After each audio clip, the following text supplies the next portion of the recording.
May 25, 1982. Late afternoon, over the grey water of the South Atlantic, somewhere off the coast of East Falkland. A French-built strike jet drops out of a low cloud base at wave-top height, holds its heading for a handful of seconds, and releases a single sea-skimming missile toward the largest radar return in the British task force. The pilot is a naval aviator named Roberto Kurilovic. He has flown hundreds of miles from the Argentine mainland. He has taken fuel from a tanker aircraft in midair to get here at all. His wingman fires a second missile a moment later. Both weapons drop to a few feet above the swell and race away flat and fast toward the ships. Kurilovic turns for home before he ever sees what he has hit. He does not need to see it. He knows he has struck something enormous. He was right. What he had hit was a merchant ship the size of a small town. Inside that ship, chained down on her decks and in her holds, was the beating heart of the British plan to move an army across the Falkland Islands. Within hours, most of that plan was on the bottom of the ocean. For the men who had planned the campaign, it was close to the worst single thing that could have happened. For the Argentine command, looked quite reasonably like the moment the British land assault had been broken before it truly began. Hold that judgment for a moment, because inside the frame the Argentines were thinking it was almost entirely correct. The British had brought heavy-lift helicopters to the South Atlantic for one reason. They intended to fly their soldiers and their guns and their ammunition forward across 50 miles of bog and rock and mountain, rather than march them. Destroy the helicopters, and you force the army to walk.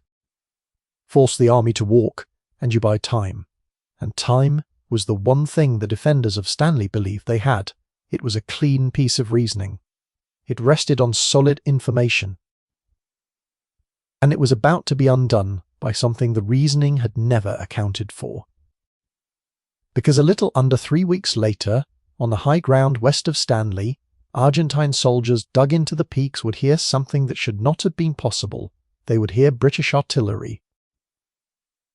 Not distant naval gunfire from the ships offshore, which they expected, but field guns, heavy guns, firing from ridge lines and gun positions that no army without helicopters should have been able to reach on that timetable, over that ground, in that weather. Somebody had carried those guns forward. Somebody had carried the shells to feed them. Somebody had carried the men who crewed them. And the fleet of aircraft built to do exactly that was rusting on the seabed off Falkland Sound. So how? That is the question this story turns on.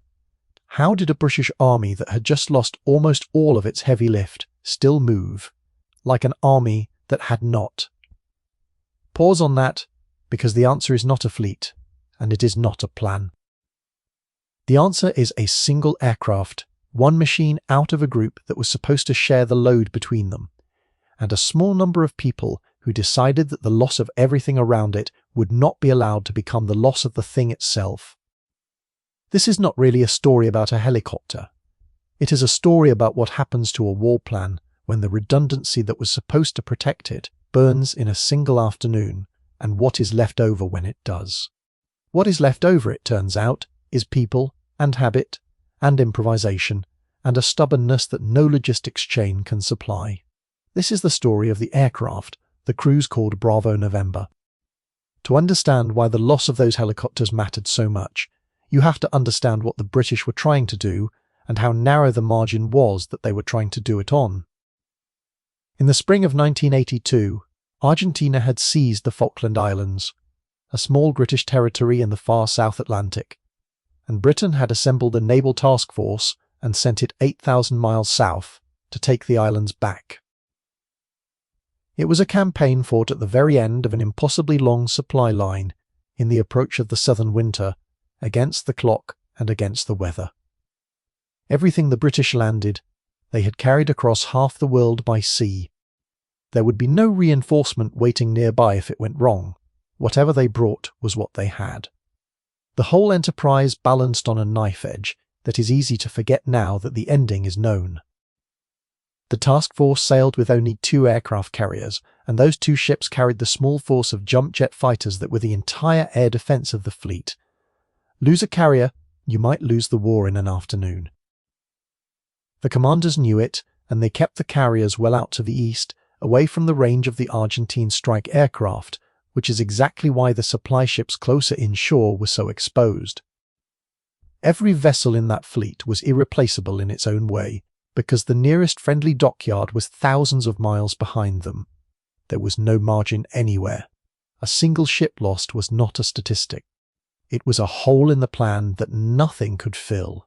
That is the backdrop against which one merchant ship and what she carried has to be understood. Among the ships carrying that force was a container vessel called the Atlantic Condor. She was not a warship. She was a roll-on roll-off merchant ship owned by the Cunard Company, built on the Tyne and completed in 1970, and she had been requisitioned from her civilian owners under a long-standing arrangement by which the government could take up ships from trade in a national emergency. Dockyard workers had converted her at speed, laying steel plating over her decks so that aircraft could operate from her, and she had sailed south crammed with the equipment of a modern expeditionary war. There is something worth pausing on in that arrangement, because it reaches back through the whole of British history. When Britain went to war at the far end of the world, it did not have enough grey-painted naval ships to carry everything an army needs. It never had. So it did what it had always done and reached into its merchant fleet, taking up ocean liners and container ships and ferries from ordinary commercial trade and sending them into a war zone. And with many of those ships went their civilian crews, merchant seamen who were not soldiers, who had signed on to carry cargo and passengers in peacetime, and who now found themselves sailing toward an enemy air force. They went for the most part as volunteers. The men who crewed the Atlantic Converter were of that kind. It is a tradition with a long and often unremembered honour roll behind it, stretching back through 2 world wars, in which the merchant service paid a price out of all proportion to the notice it received. That is the company Captain Ian North and his crew belonged to. Some of what she carried had already been flown off to the aircraft carriers before the attack. Fighter aircraft that had ridden south on her deck had lifted away to the carriers Hermes and Invincible days earlier, and so they survived, but a great deal remained aboard when the missiles came. She carried tentage enough to shelter thousands of men. She carried a mile of steel matting meant to build a forward airstrip on the islands. She carried spare parts and vehicles and stores of every kind. And crucially, she carried helicopters. 6 Wessex helicopters of the Royal Navy, 1 small Lynx. And the heavy lifters, the machines that made the whole airlift plan viable, a group of large twin-rotor Chinooks belonging to the Royal Air Force. The Chinook is worth understanding on its own terms, because its capability is the reason this entire story exists. It is a big machine, a transport helicopter built in the United States by Boeing Vertol with 2 enormous rotors turning in opposite directions, one at each end of a long fuselage. Where the other helicopters in the task force could lift a modest load, the Chinook could lift many tons. The Royal Air Force Museum would later put its advantage plainly. Its lifting power was almost 5 times that of the next biggest helicopter the British had in the campaign, the Sea King. One Chinook, in raw carrying terms, was worth several of anything else in theatre. That is precisely why the plan leaned on them so heavily, and precisely why losing them was so dangerous. To a soldier on the ground, a helicopter of that size changes what is possible. It means a gun that would take a day to drag across a mountain can be set down on the summit in minutes. It means the wounded can reach a surgeon while there is still time to save them. It means an attack can be supplied fast enough to keep its momentum before the enemy recovers. Take that machine away and war slows to the pace of a man's legs. The Royal Air Force had only recently brought the Chinook into service. The type had entered British use at the start of the 1980s, and No. 18 Squadron had been reformed to fly it just a couple of years before the Falklands crisis broke. These were, in other words, still fairly new aircraft in British hands, flown and maintained by people who were themselves still learning the machine, and they were about to be tested at the outer edge of what it could do. The aircraft belonged to No. 18 Squadron, Royal Air Force, based in peacetime at Odiham in Hampshire, which at that time was the Air Force's only Chinook unit. WED. 4 of the squadron's Chinooks were aboard her by the time she reached the waters off the Falklands, another having been left behind at Ascension Island on the way down. Each of those aircraft carried a 2-letter identification code painted on the fuselage, and one of them wore the letters that stand, in the phonetic alphabet used by aircrew the world over, for the sounds Bravo. From those 2 letters came the name the crews used. That aircraft, serial number ZA718, was Bravo November. Now here is the part the planners had done correctly, and the part that makes the disaster so bitter. They had not put all their faith in one aircraft. They had brought several precisely so that the group could share the work, and so that the loss of 1 or 2 would not cripple the effort. That is what redundancy means. It is a promise a military makes to itself that no single hit, no single failure, no single stroke of bad luck will be allowed to bring the whole enterprise down. You build in spares. You bring more than you strictly need. You spread the risk. It is the oldest lesson in planning for war, and the British had followed it. The trouble is that redundancy only protects you against the failures you have imagined. It protects you against 1 aircraft breaking down or 2 being shot from the sky on separate days. It assumed the aircraft would be dispersed, in use, spread across the theatre where no single blow could reach them all at once. What it had not imagined was that almost the entire heavy lift force would be sitting together, unflown, chained to the deck of one unarmoured merchant ship when a single well-aimed missile arrived. The redundancy was real. It was simply all stacked in the same place at the same moment. When the 2 missiles struck the Atlantic conveyor on the evening of May 25, they set off fires that could not be controlled. The ship was carrying fuel and ammunition, and the flames spread through her with terrible speed. Her crew and the service personnel aboard fought the fire, and then, when it became hopeless, abandoned her. 12 men died. Among them was the ship's master, a merchant navy captain named Ian North, a bearded veteran of the sea who was 57 years old, and who was among the last to leave. He did not survive the water. He was later awarded a decoration for gallantry. That he did not live to receive, 9 of the 12 who died were merchant seamen. Civilians in all but the danger they shared. The Atlantic convoy became the first British merchant ship lost to enemy action since the Second World War, and she sank under tow 3 days later, burnt out and broken. When the smoke cleared, the accounting was brutal. 3 of the 4 Chinooks were gone. All 6 Wessexes were gone. The Lynx was gone. 10 helicopters destroyed in a single strike. The mile of airfield matting, gone. The tentage for thousands, gone. In the space of a few minutes, the British had lost the physical means of moving their army the way they had intended to move it. The consequence fell first and hardest on the ordinary soldier. With the helicopters gone, the men would have to cross the island the way infantry have always crossed ground when there is no other way. On foot, the Royal Marines called it yomping. The parachute regiment called it tabbing. Whatever the word, it meant the same thing. It meant men carrying loads of around 80 pounds on their backs, rifles and ammunition and radios and mortar rounds and food, walking day after day across roadless terrain of peat bog and rock and freezing water in the wind and sleet of the oncoming winter toward an enemy waiting on high ground at the end of it. The distance from the landing beaches at San Carlos toward the hills above Stanley was something on the order of 56 miles across that kind of country. It was, by any measure, one of the hardest feats of endurance asked of any soldiers in the modern era, and it happened only because the aircraft that should have carried them were on the seabed. The march has since passed into legend among the regiments that made it, and rightly so, but legend can sand the edges off what it actually cost. Men crossed that ground with their feet rotting in the constant wet, a condition the soldiers of the trenches would have recognized instantly. They carried weights that would stagger a fit man on a made road, and they carried them over ground that swallowed a boot to the ankle at every step. They did it cold and hungry and short of sleep, knowing that at the end of the walk was a defended mountain and not a rest.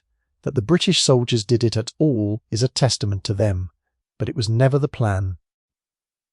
The plan had been to fly them. Every mile walked was a mile the enemy had bought when the missile found the ship, and every man who arrived at the mountains exhausted arrived that way because of a loss that was supposed to have been impossible. The historians of the campaign did not soften it. One of the most careful of them wrote simply that the land campaign would be severely handicapped by the loss of the load carrying capacity. That is the dry professional language for a catastrophe. And it is against that catastrophe, against the near total loss of British heavy lift, that everything Bravo November did afterward has to be measured. Because Bravo November was the 4th Chinook, and Bravo November was not on the ship. It survived by the narrowest and most ordinary of margins. On the afternoon of the attack, the aircraft's rotor blades had been fitted back onto it, a difficult job carried out on the moving deck of a ship at sea. After the work was done, it needed to be run and tested before it could be trusted to carry anything. So it had been started, run up, and sent aloft on an air test, a routine check flight, to make sure the machine was behaving as it should. It was airborne, away from the ship, turning through the sky on a maintenance check at the moment the missiles arrived. Its 3 sister aircraft were still on the deck. They burned. Bravo November flew on. It could not go back to a ship that was on fire and sinking, so its pilot took it to the nearest deck that could take it, the aircraft carrier Hermes, and here the accounts carry a detail that says everything about how unwelcome a large orphaned helicopter is on a crowded fighting carrier that needs every inch of its deck for its own aircraft. Bravo November was, by some accounts, very nearly pushed over the side to clear the space, and was tolerated only because there was nowhere else for it to be. The next day it flew to the beachhead at San Carlos and set down among the soldiers coming ashore. The men who saw it arrive gave it a name that stuck. They called it the Survivor. The Survivor had a problem, and the problem was almost as serious as the loss of the other aircraft. Everything a Chinook needs to keep flying, beyond the fuel in its tanks, had gone down with the ship. The spare parts, the specialist tools, the lubricating oils, the technical manuals that tell the engineers how to fix it, the servicing equipment. All of it had been aboard the Atlantic Convoy because there had been no reason to think the aircraft would be separated from its own support. Now there was one heavy lift helicopter in the entire theatre of war. It was the single most valuable aircraft the land force possessed, and the men responsible for keeping it in the air had almost nothing to do it with. The detachment that was left to perform this near impossible task was tiny. 1 helicopter, 2 flying crews, each of 4 men, 2 pilots and 2 crewmen apiece. A handful of technicians, 9 of them, and a small group of support personnel, 10 more. That was the entire establishment now expected to keep an aircraft flying, in combat, in winter, at the end of the longest supply line in the world, without the manuals that told them how. What they did next is the real engine of this story, and it is worth slowing down for, because it is not glamorous, and it does not photograph well, and it decided the whole thing. The senior engineer, a chief technician named Tom Kinsella, faced the fact that the official aircraft records, the servicing paperwork every military aircraft carries, had gone down with the ship along with everything else. Without those records, strictly speaking, the aircraft could not be signed as fit to fly. So, he improvised the most basic solution imaginable. He took an ordinary exercise book, the kind a schoolchild writes in, and he began keeping the aircraft's records in it by hand. Each day he logged what had gone wrong, what had been done about it, and what was still broken but could be tolerated. And each day he signed the aircraft off, in his own words, as safe to fly until the proper spares arrived. That exercise book kept a front-line combat helicopter legally airworthy for the length of a war. It survives today in a museum. The engineers begged, borrowed, and scrounged. They took oils and tools and consumables from the Royal Navy, from the ships offshore, from anywhere they could be found, adapting whatever they could get to a machine none of it had been meant for. They had believed at first that they might keep the aircraft going for only a few days before it ran out of the things it needed. Instead, it flew and kept flying for the rest of the campaign. The commander of that ground crew, Kinsella, summed up the attitude of the whole detachment in a single sentence that tells you why it worked. They did not want to be reinforced, he said. They wanted to see the thing through themselves. Stay with that, because it is the pivot of the entire story. An aircraft is metal and hydraulics and turbine engines. It does not care whether it flies. The reason Bravo November did the work of a squadron is not that it was a special airframe, although it became one. It is that a very small number of people refused to let the loss of everything around it become an excuse to ground it. And the men who flew it were about to match the men who fixed it, breaking rule after rule about weight and weather and safety, because the alternative was an army that could not move. The crew whose work is best recorded, and whose night became the stuff of legend, was led by the commanding officer of the squadron himself, a squadron leader named Richard Langworthy, known to everyone as Dick. Flying with him were his co-pilot, a flight lieutenant named Andy Lawless, and two crewmen in the back, Tom Jones and Gary Rogan. On the night of May 30, they were given a task that mattered enormously and carried a risk to match.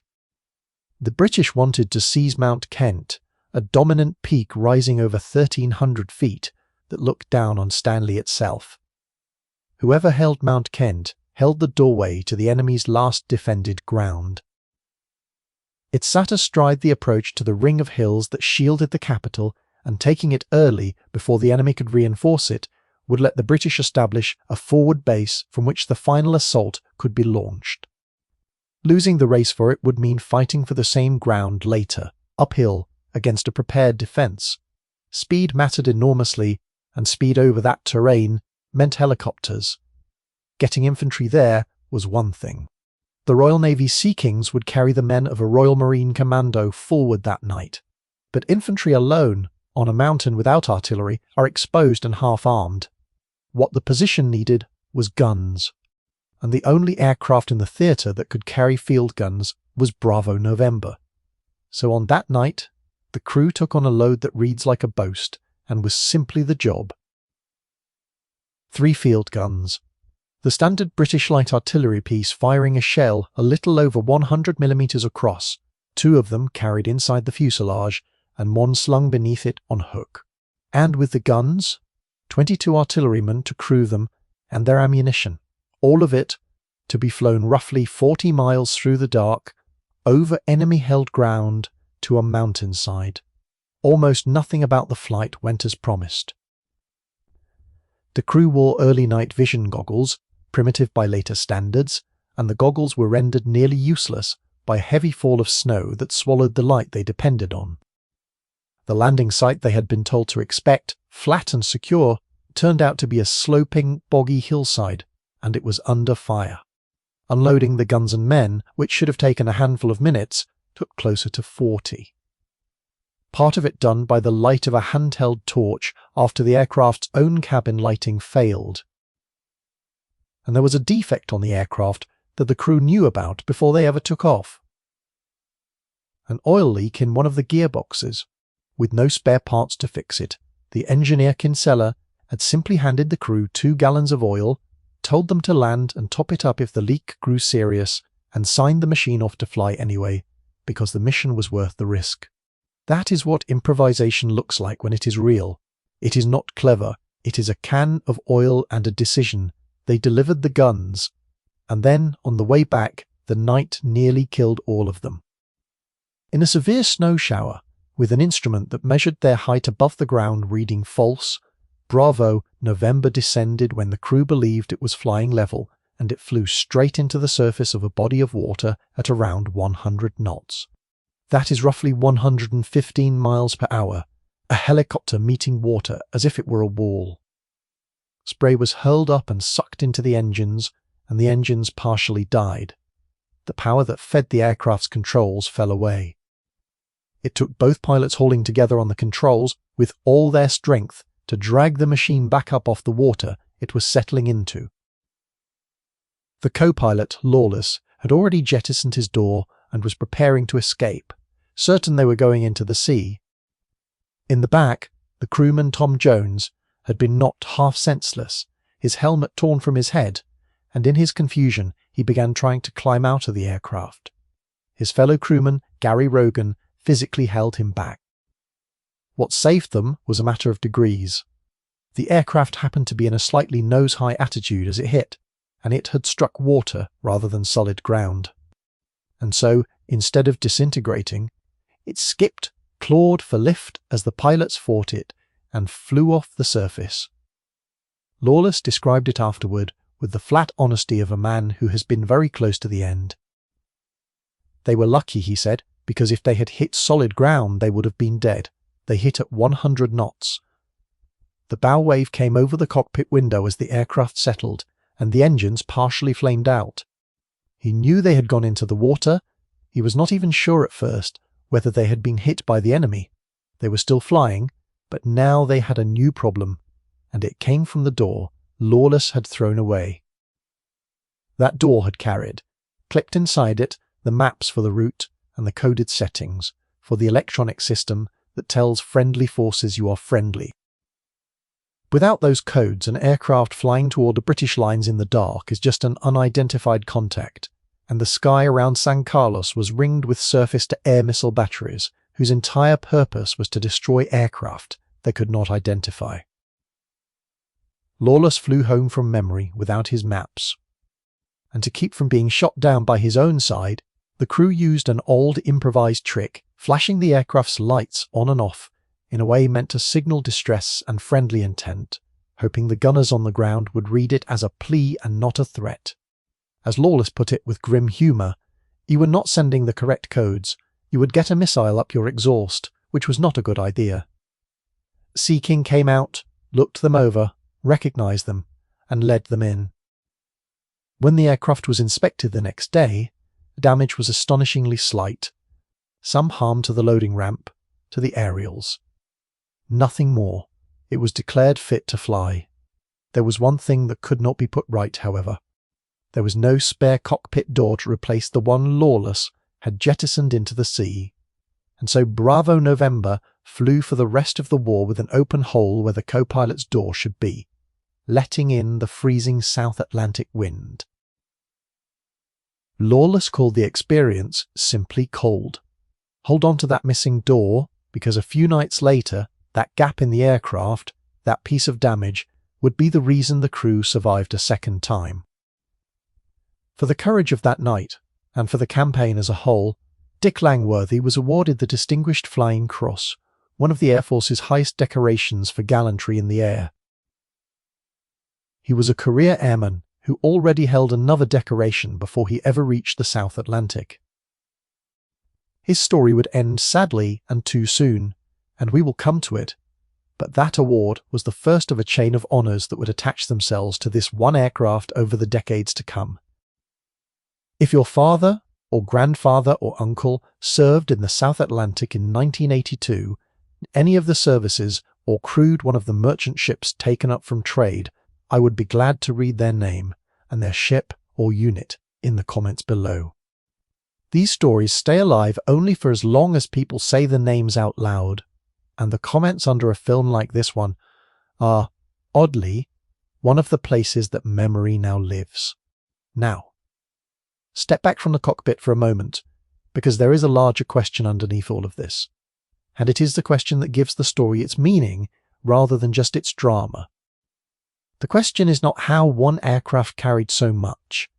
A Chinook is a powerful machine, and if you push it past its limits, it will lift extraordinary loads. The real question is why the British were able to keep that single machine working at all, doing the job of many, when everything designed to support it had been destroyed. Why the loss of the fleet did not simply become the loss of the capability. And the answer to that reaches into something deeper than any one aircraft or any one crew. Every modern military runs on two things that are almost invisible, until they are gone. The first is redundancy, having more than you need so that a loss can be absorbed. The second is the logistics chain, the vast and unglamorous river of spare parts and fuel and manuals and trained technicians that flows constantly forward to keep the fighting machines fighting. Take a modern air force and strip both of those away in an afternoon, and by every rule in the book, the capability should collapse. One aircraft cannot be a fleet. One aircraft without spares cannot even reliably be one aircraft. And yet it did not collapse. What filled the gap where the redundancy and the logistics chain had been was something that does not appear on any equipment list. It was a culture of improvisation.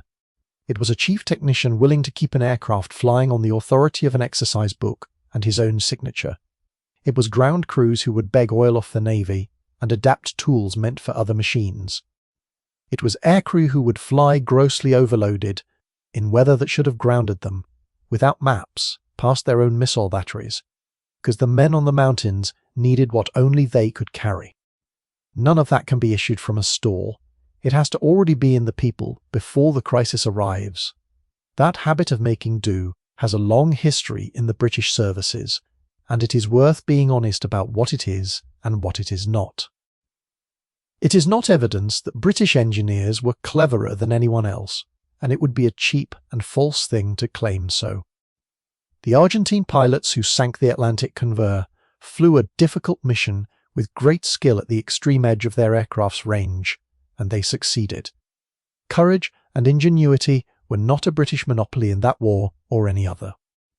What the British had was narrower and more specific than national superiority.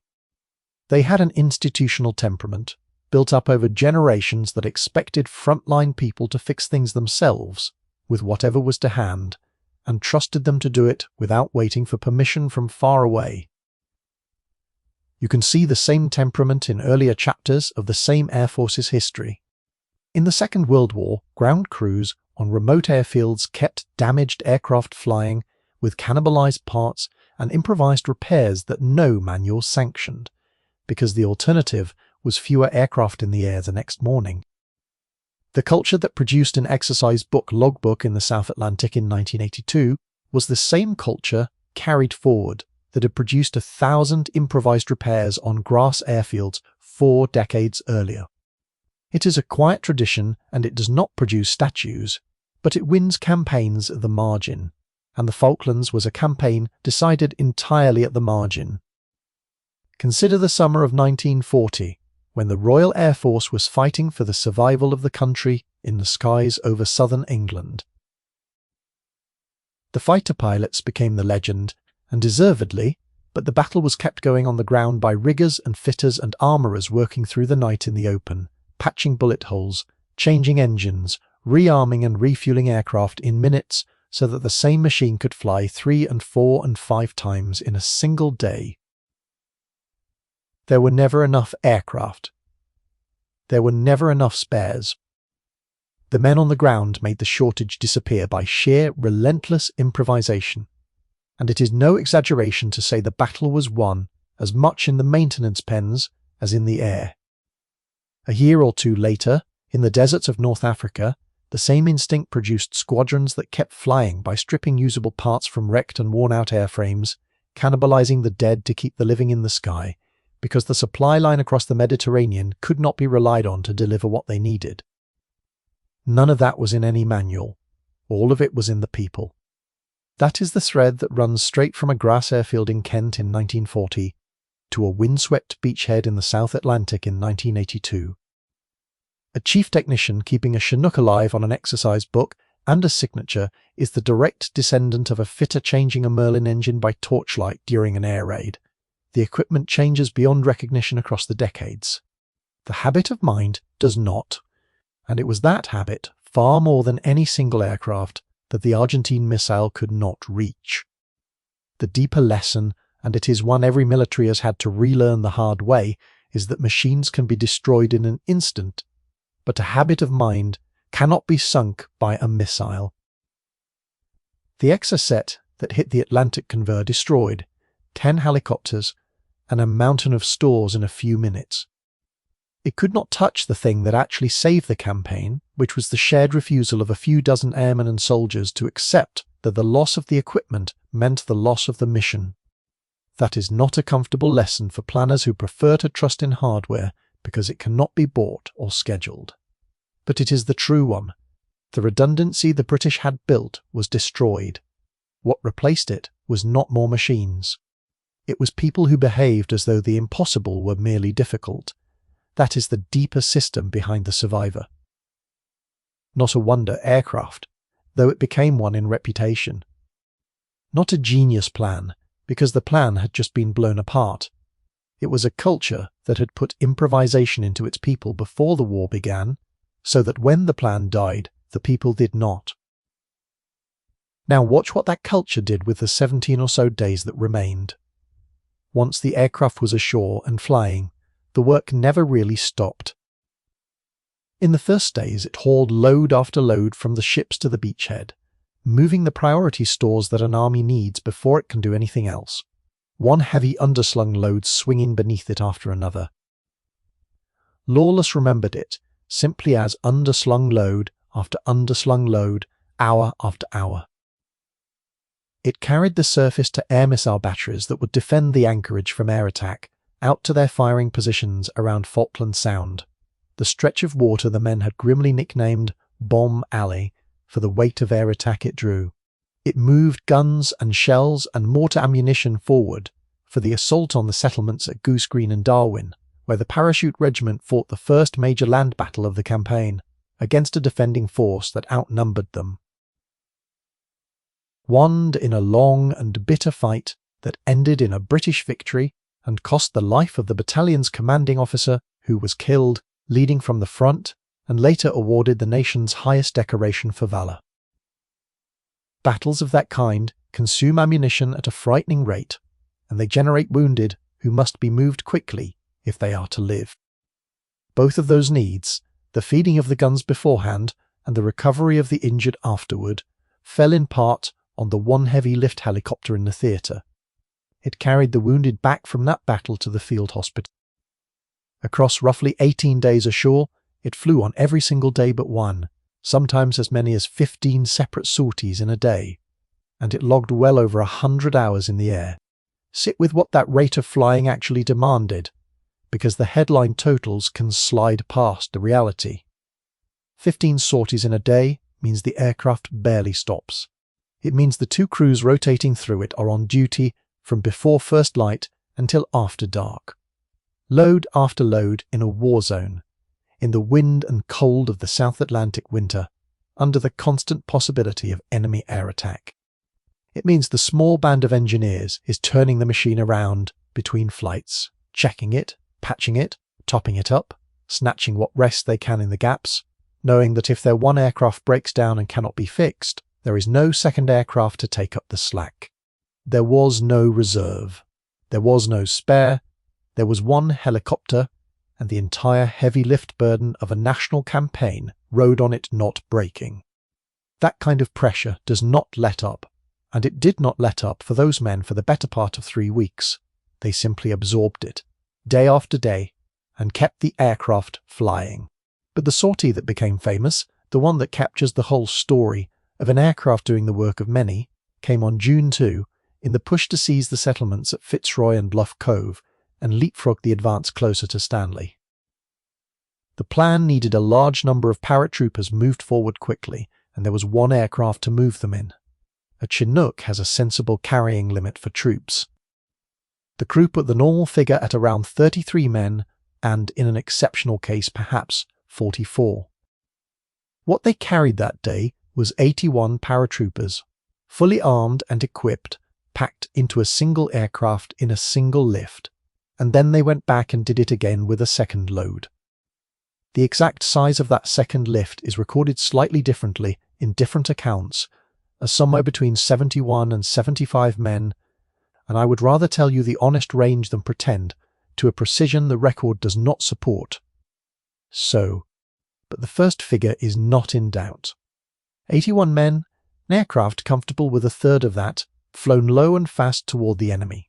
One of the senior officers on the ground remembered the argument that produced those numbers.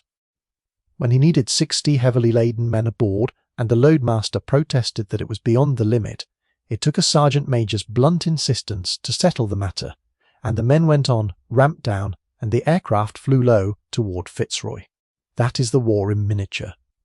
The book said one number, the situation demanded another, the situation won, and here is where the missing door comes back.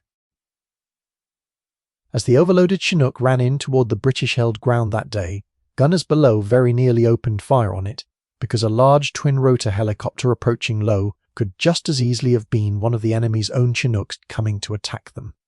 What stopped them was one sharp-eyed corporal who looked hard at the aircraft and recognized it, not by any marking, but by the hole in the left side of the cockpit where a door should have been.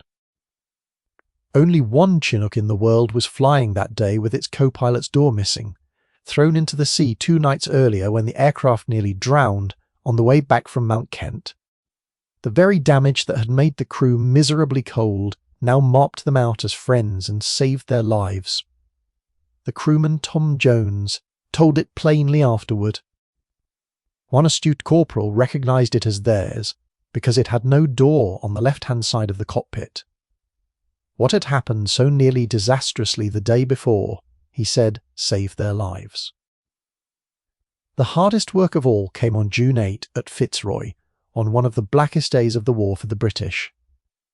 2 landing ships full of soldiers waiting to go ashore were caught by Argentine aircraft and set ablaze. The loss of life was severe, and many of the survivors were terribly burned.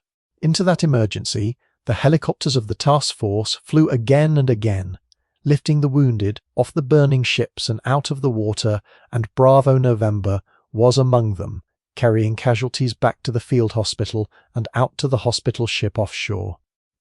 One account records as many as 64 wounded men carried in a single flight that day. There is nothing to celebrate in the cause of that work, and it would be wrong to dress it up. But the ability to move that many injured men that quickly to care they urgently needed was, for the men on the stretchers, the difference between living and dying, and it existed only because there was still a heavy lift helicopter in the theatre to do it. The war ended for Bravo November on the day it ended for everyone, June 14, and it ended, fittingly, with an act of brute lifting. That day the crew were tasked to move a bridge section near Mount Kent, a load of around 8 tons slung beneath the aircraft. It was an awful load to fly, swinging so wildly beneath the fuselage that the pilots had to slow the whole aircraft to a crawl of around 20 knots to keep it under control, wrestling it forward at little more than walking pace. They were carrying it on the very day the Argentine garrison at Stanley surrendered, and the fighting stopped. And in a detail that says everything about how alone this one aircraft had been, a second British Chinook, sent to reinforce the effort, did not reach the islands until roughly 2 hours after the surrender was signed. For the entire land campaign, from the sinking of the Atlantic Conver to the fall of Stanley, the British had fought with exactly 1 heavy lift helicopter. It had been enough, because it had been made to be enough. There is a small, almost comic coda to the missing door. After the surrender, the squadron's ground crew took the door from a captured Argentine Chinook and fitted it to Bravo November, and the aircraft flew on for years afterward wearing part of an enemy machine, a scavenged trophy bolted onto a survivor. Now, come back to the number that gives this whole story its name. Bravo November. 1 aircraft across those weeks is credited with carrying something in the order of 1,500 troops, 95 casualties, 650 prisoners of war, and 550 tons of cargo. I should be straight with you about those figures because being straight about the record is the only way a story like this deserves to be told. The museum that holds the aircraft has published 2 slightly different sets of numbers in different places, one giving the troop total as around 1,500 and one giving it as higher, and the prisoner figure varies between accounts as well. The casualty figure of 95 and the cargo figure of 550 tons are consistent everywhere. So take the totals as the strong, widely cited estimates they are, understanding that the exact tally of a chaotic war fought without proper paperwork will never be perfect. The shape of it is beyond dispute. One aircraft did the carrying that a fleet had been brought to do, and that is the fact behind the title of this film. The official history of the Royal Air Force, in a quiet footnote of the kind that historians drop in and most readers skate past, recorded that the tonnage this single Chinook carried was more than the total carried by an entire squadron of the smaller Sea King helicopters over the same period. Read that again, because it is the whole story in one line. One aircraft, flying without spares, without manuals, without a door, kept airworthy by an exercise book, outlifted a full squadron. That is what it means to say that one surviving Chinook did the work of an entire squadron in the Falklands. It is not a figure of speech, it is a footnote in the official record. It would be wrong, though, to let the legends swallow the truth around it. And the truth is that Bravo November did not fight alone, even if it lifted alone. The great bulk of the helicopter movement in that campaign, the endless ferrying of men and stores and messages, was carried out by the Royal Navy's Sea Kings and Wessex, and by the small Scout and Gazelle helicopters of the Army and Marines, whose crews flew casualty evacuation and reconnaissance and liaison in appalling weather throughout. Those crews and machines deserve their own films. What set Bravo November apart was never that it did everything. It was that it did the one thing none of the others could do, the heavy lift, the loads that no other aircraft in the theatre had the muscle to carry. And it did that irreplaceable work as the sole survivor of the force meant to share it. The aircraft that came home from the South Atlantic did not settle into a quiet retirement. It went on to become the longest-serving Chinook in the Royal Air Force, flying for 4 more decades. It was rebuilt and modernised more than once, the first of its type in British service to be upgraded to a newer standard in the 1990s, later brought up to a modern digital specification. And it kept finding its way to the hard places. It served in the First Gulf War in 1991, when a coalition drove the Iraqi army out of Kuwait. It flew the long and dangerous years of security operations in Northern Ireland, where the helicopter was often the only safe way to move between isolated positions. It flew in the Balkans during the peacekeeping operations that followed the wars there.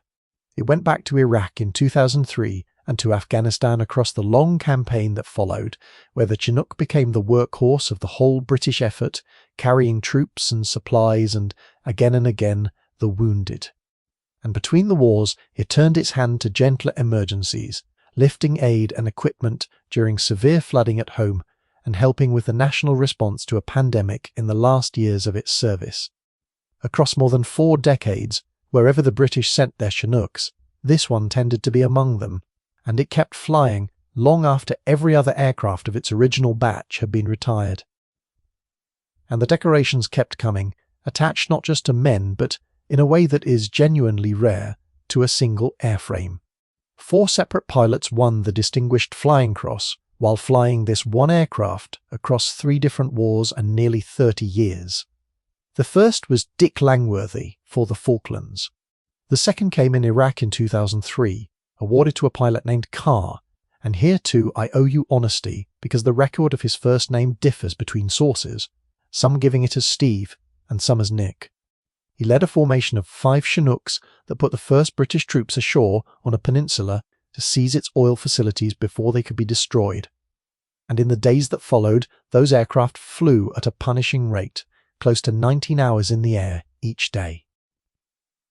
The third cross went to a flight lieutenant named Craig Wilson for a mission in Afghanistan in 2006, flown after more than 22 hours on duty to bring out casualties and reinforce men in a hard place. And the fourth went to a flight lieutenant named Ian Fortune for a casualty evacuation in Afghanistan in 2010, flown out under heavy fire. During that mission, a bullet struck him on his flying helmet, and he landed the aircraft safely, regardless. 4 crosses for gallantry, earned in the same machine, by different men, over Iraq and Afghanistan and the cold water of the South Atlantic. There is nothing quite like it in the history of that decoration.